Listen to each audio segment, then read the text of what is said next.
जब जब संत वाणी को सुनकर, महात्माओं के विचार को श्रवण कर ये बात कही जाती है कि निरंतर नाम जपो, सतत नाम जपो, तो साधकों के ये प्रश्न होते हैं कि निरंतर कैसे जपा जा सकता है।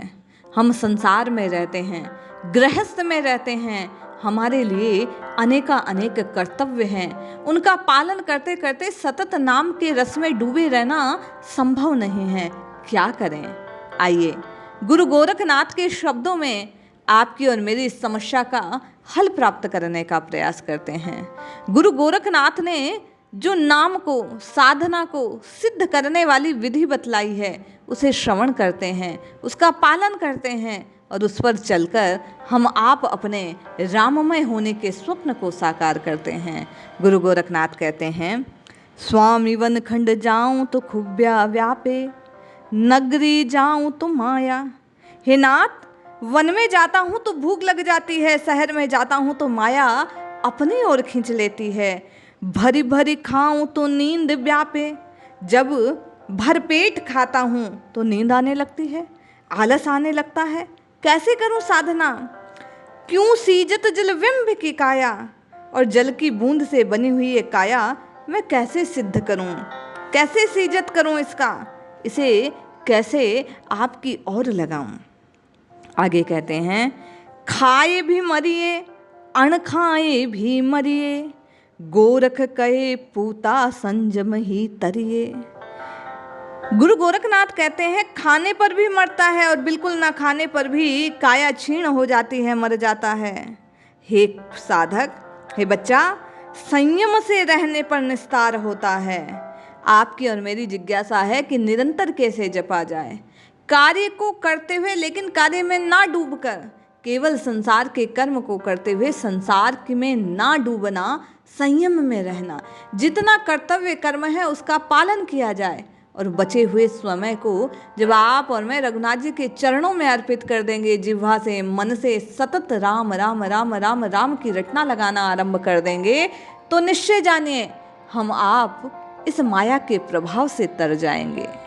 गुरु गोरखनाथ हम सब साधकों को चेताते हुए कहते हैं, धाये न खाई भा, भूखे न मरी बा, अहिनिशिले बा ब्रह्म लगन का। अरे, न तो खाने पर टूट पड़ना चाहिए, न बिल्कुल भूखे रहना चाहिए।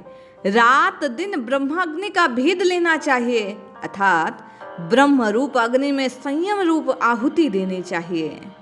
हट न करीबा, पढ़या न रहीबा, यूं बोल्या गोरख देव। अरे, ना तो हट करो, ना आलस्य में पड़े रहो। साधक को चाहिए कि संयमित रूप से अपने कर्तव्य कर्मों को करते करते वो रात दिन अपनी साधना में लीन रहे। हसीबा खेलीबा धरीबा ध्यान, अहरनिश कथिबा ब्रह्म ज्ञान। हंसे खेले न करे मन भंग, ते निश्चल सदा नाथ के संग। हंसना खेलना ध्यान धरना चाहिए, अर्थात अपने कर्मों को करते करते भी इस चित्त की लो सदैव अपने इष्ट से जोड़े रखनी चाहिए। रात दिन ब्रह्म ज्ञान का कथन करना चाहिए, संतों की वाणी सुननी चाहिए, प्रभु का भजन करना चाहिए। मन को भंग नहीं करने वाले, मन को प्रभु में लगाने वाले विचारों को श्रवण करना चाहिए। पहले कहा गया कि जो भोजन है वो संयमित होना चाहिए, फिर विचारों के भोग की बात हुई कि मन का जो भोजन है, विचार जो हैं, वो भी संयमित होने चाहिए, संतों की वाणी होनी चाहिए, ब्रह्म ज्ञान के कथनों को श्रवण करना चाहिए साधकों को, जिससे मन भंग ना हो, मन विचलित ना हो, मन निश्चल होकर, निर्मल होकर उसी परब्रह्म परमात्मा के साथ रमण करने लग जाए। साधकों को आगे बढ़ाते हुए अगले स्तर का निरूपण करते हुए गोरखनाथ जी कहते हैं, अजपा जपे सुनी मन धरे ध्यान, पांचों इंद्रिय निग्रह केना। ब्रह्म अग्नि में जो होमे काया, तास महादेव बंदे पाया। अरे, जो अजपा का जाप करता है, शून्य में ब्रह्मरंध्र में अपने मन को सदा लीन रखता है, पांचों इंद्रियों को अपने वश में रखता है, ब्रह्मा अनुभूति रूप अग्नि में अपने भौतिक अस्तित्व काया की आहुति डालते रहता है, वही वास्तव में महादेव के चरणों तक पहुंचता है, उनकी वंदना करने के योग्य हो जाता है।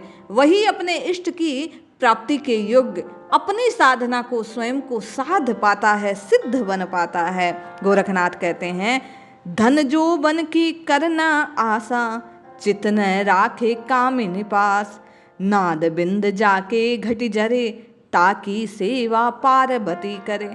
जो धन यौवन की आशा नहीं करता, आप और मेरी जिज्ञासा रहती है राम राम राम कैसे करना चाहिए, तो गुरु गोरखनाथ कहते हैं, धन की यौवन की आशा से जो साधक निश्चिष्ट रहता है, उनकी ओर जिसकी दृष्टि नहीं रहती, मन जो विषयों में नहीं लगाता, जिसके शरीर में नाद और बिंदु जीर्ण हो जाते हैं, पार्वती स्वयं उनकी सेवा में लग जाती है।